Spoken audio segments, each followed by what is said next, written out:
बिस्मिल्लाहिर्रहमानिर्रहीम, अस्सलाम वालेकुम। आप देख रहे हैं मुझे मेरे यूट्यूब चैनल पर और मैं मुज़म्मिल अवान हूँ। इमरान खान साहब को अटक जेल मुंतकिल कर दिया गया और साइफर केस में चूँकि उनकी गिरफ्तारी मतलूब थी और जैसे ही तोशाखाना केस में इस्लामाबाद हाई कोर्ट की जानिब से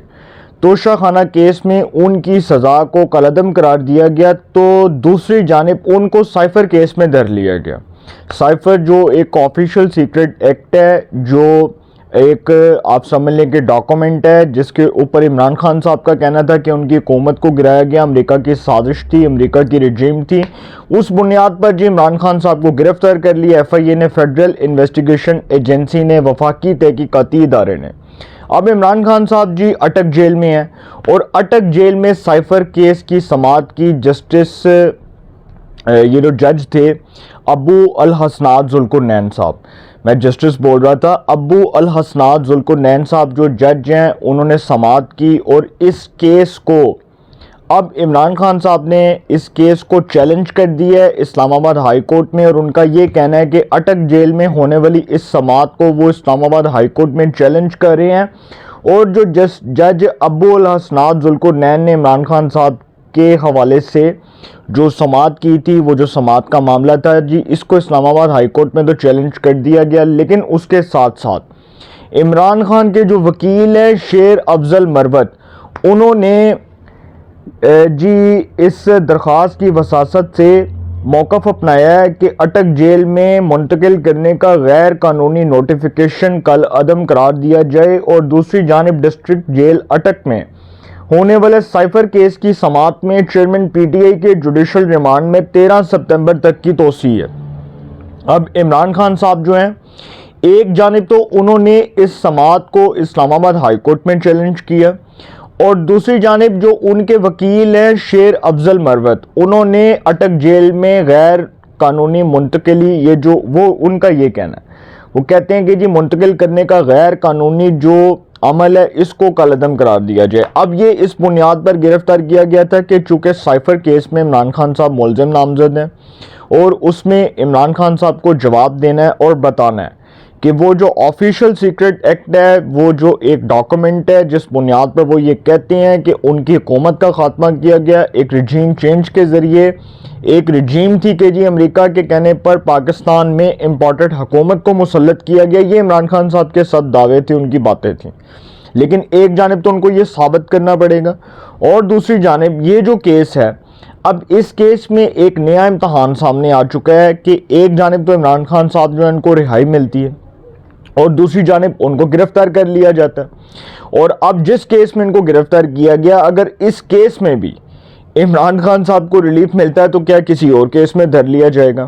क्योंकि देखिए उनके ऊपर केसेस बेशुमार हैं।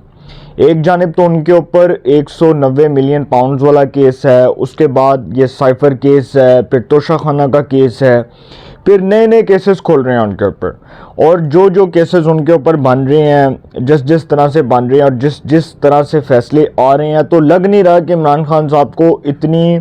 तेज़ी के साथ इंसाफ मिल सकता है या इतना स्पीडली उनको इंसाफ मिलेगा कि वो जेल से बाहर आ जाएंगे। इसमें वक्त दरकार होगा और डेफिनेटली जब तक उनके केसेस का फ़ैसला नहीं हो जाता तब तक शायद वो रिलीफ ना मिल सके उनको, क्योंकि जिस तरह से उनको इस्लामाबाद हाई कोर्ट से रिलीफ मिला कि इस्लामाबाद हाई कोर्ट ने उनकी तोशाखाना केस में सज़ा को कलअदम करार दे दिया, तो दूसरी जानिब ये सवाल उठा कि वो जो नाअहली थी 5 साल की, वो जो डिस्क्वालिफिकेशन थी 5 साल की, वो तो अपनी जगह पर कायम है। अब देखें एक शख्स जो है उसको जब सज़ा सुनाई जाती है, आप इसकी मिसाल मैं आपको देता हूँ कि जब यूसुफ रज़ा गिलानी साहब को अदालती बर्खास्त तक की सज़ा सुना दी गई थी, इफ्तिखार मोहम्मद चौधरी जो उस वक्त के चीफ जस्टिस ऑफ पाकिस्तान थे, उन्होंने जस्टिस नासिरुल मुल्क की सरबराही में सुप्रीम कोर्ट का एक 10 रुकनी लार्जर बेंच तश्कील दिया था, जिसने जस्टिस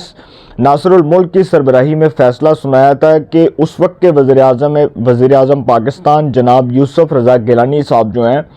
वो अदालती बर्खास्त तक जो है उनको सज़ा सुनाई जाती है और उनको जब कुछ चंद सेकंड्स की सज़ा सुनाई गई थी और अदालती कटहरे में खड़ा करके उनको हथकड़ियाँ लगाई गईं 1 से 2 मिनट के लिए, तो उनको सज़ा तो हो गई थी اور ڈیفینیٹلی وہ پاکستان کی پارلیمانی سیاست سے 5 سال کے لیے ناک آؤٹ ہو گئے تھے، وہ نااہل قرار دیے جا چکے تھے۔ اسی طرح نواز شریف صاحب جو ہیں وہ پیناما کے کیس میں 2 ججز نے ان کو آلریڈی پہلے ہی نااہل قرار دیا تھا۔ جسٹس آصف سعید کوسا کی سربراہی میں 5 رکنی لارجر بینچ نے نواز شریف کو پیناما کے کیس میں نااہل قرار دیا، 7 جسٹس گلزار صاحب بھی تھے۔ تو 3 ججز کا یہ کہنا تھا، جسٹس اعجاز الحسن جو بھی حاضر سروس جج ہیں سپریم کورٹ کے، جسٹس اعجاز افضل اور جسٹس عظمت سعید شیخ، یہ 3 ججز نے کہا کہ جی آئی ٹی بنائی جائے، جوائنٹ انویسٹیگیشن ٹیم بنائی جائے جو نواز شریف کے لندن کے فلیٹ سے متعلق تحقیقات کرے۔ اب وہ جو نواز شریف صاحب کا کیس تھا اس میں سپریم کورٹ چونکہ خود ٹرائل کورٹ بنی۔ ایک چیز میں آپ کو بتا دوں کہ میں بار بار یہ بات اس لیے کہتا ہوں کہ یہ معاملہ چونکہ آلریڈی ٹرائل کورٹ میں چلا عمران خان کا، تو نواز شریف کو تو ٹرائل کورٹ میں صفائی کا موقع نہیں ملا۔ عمران خان صاحب جو ہیں ان کا چونکہ معاملہ آلریڈی ٹرائل کورٹ میں تھا اور ان کو ٹرائل کورٹ میں اپنا مقدمہ ہر طریقے سے اپنے لحاظ سے پیش کرنا تھا اور بتانا تھا کہ جی ان کے اوپر جو الزامات ہیں وہ کس بنیاد پر ہیں اور کیا غلط الزامات ہیں۔ تو یہ سارا کیس تھا۔ اسی طرح عمران خان صاحب کو بھی اس کیس میں سزا سنائی گئی کہ جو توشہ خانہ کے تحائف تھے وہ جس کو بیچے اور اس کے بعد وہ خریدار عمر فاروق آیا اور اس نے بتایا کہ یہ جو تحفے تھے یہ کتنی مالیت کے تھے، کتنے کروڑوں کے تھے، تو عمران خان صاحب نے کہا کہ جی میں نے تو پیسے دے کر بیچے ہیں، لیکن وہ چونکہ ان کے ایسٹس میں، ان کے اثاثوں میں وہ چیز ڈیکلیئر نہیں تھی، اور وہ جو ڈیکلیریشن آف ایسٹس کا ایک معاملہ آیا تھا، ایسٹ بیانڈ مین کا معاملہ آیا تھا، پھر اس طرح کئی معاملات آئے، تو اس میں عمران خان صاحب جو ہیں وہ جج صاحب کو مطمئن نہیں کر سکے۔ وہ فیصلے میں لکھا گیا، وہ جو جج صاحب نے لکھا دلاور خان صاحب نے، اور پھر انہوں نے کہا یہ مس کانڈکٹ کے مرتکب ہیں، ان کو سزا سنائی جاتی ہے، تو ان کو سزا سنا دی گئی۔ اب چونکہ اس کیس میں سائفر کیس جو آفیشیل سیکرٹ ایکٹ ہے اور کہا جاتا ہے کہ جی اس کو لیک کرنا ریاست کے خلاف بغاوت ہے، جرم ہے اور اس کی بڑی سنگین سزا ہے، آرٹیکل 6 لگ سکتا ہے اس کے اوپر۔ یہ بھی کہا جاتا ہے کہ سائفر تو ایک آفیشیل سیکرٹ ایکٹ ہے، اور اگر آپ اپنے ملک کے اندرونی اور بیرونی معاملات کو اس سطح کے اوپر ڈسکس کریں گے تو اٹ مینس کہ پھر آپ اپنے ملک کے ساتھ غداری کر رہے ہیں۔ یہ الزام ہوتا ہے نا، میں عمران خان صاحب کو نہیں کہہ رہا، میں یہ بتا رہا ہوں کہ یہ ان کے اوپر الزام لگایا جا رہا ہے کہ انہوں نے سائفر کو پبلک کیوں کیا۔ اب یہ ایک حقیقت ہے، سائفر جو ہے ایک آفیشیل سیکرٹ ایکٹ ہے، اس کے اوپر قومی سلامتی کا جب اجلاس ہوا تھا جنرل قمر جاوید باجوہ صاحب کی زیر صدارت، جو اس وقت نیشنل سیکورٹی کمیٹی کا اجلاس ہوا تھا، اس میں یہ کہا گیا تھا کہ سازش نہیں ہوئی، مداخلت ہوئی ہے۔ اب ایک چیز تو یہ کلیئر ہونی چاہیے کہ وہ سازش تھی یا مداخلت تھی، پہلی بات تو یہ ہے۔ دوسری بات یہ کہ جو قومی سلامتی کمیٹی کا اجلاس تھا اس کے بعد جو اعلامیہ آیا وہ بھی آپ کے سامنے ہے،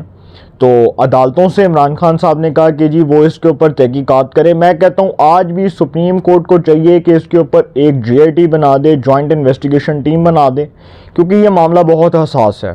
جس کیس میں عمران خان صاحب گرفتار ہے، اس کیس کا فیصلہ ایک ٹیسٹ کیس ہوگا اور یہ ملک کے لیے ایک مثال بن سکتا ہے کہ اس کیس کا کیا فیصلہ آتا ہے، کیونکہ آلریڈی اس میں تو وہ گرفتار ہے اور ملزم نامزد ہیں، تو اس کیس کا جو انتظار ہو رہا ہے کہ اس کا فیصلہ کیا آتا ہے۔ دوسری جانب اس کی حیثیت کو اسلام آباد ہائی کورٹ میں چیلنج کر دیا گیا اس بنیاد پر کہ جو جج ہیں ابو الحسنات ذوالقرنین وہ اس کیس کی سماعت اٹک جیل میں نہیں کر سکتے۔ اٹک جیل کے اندر یہ جو سماعت ہے اس کو غیر قانونی قرار دیا جائے۔ عمران خان صاحب کو اٹک جیل میں رکھنے کا جو اقدام ہے وہ غیر قانونی ہے، اس کو کالعدم قرار دیا جائے، یہ عمران خان کے وکیل کا کہنا ہے، شیر افضل مروت کا۔ اب دیکھتے ہیں عدالت کیا فیصلہ دیتی ہے، مناسب فیصلہ آئے گا تو تجزیے اور تبصرے ہوں گے۔ اپنی رائے کا کومنٹس میں ضرور اظہار کیجئے گا۔ انشاءاللہ ایک نئے سیگمنٹ کے ساتھ پھر ملاقات ہوگی۔ اپنا بہت خیال رکھیے گا۔ اللہ نگہبان۔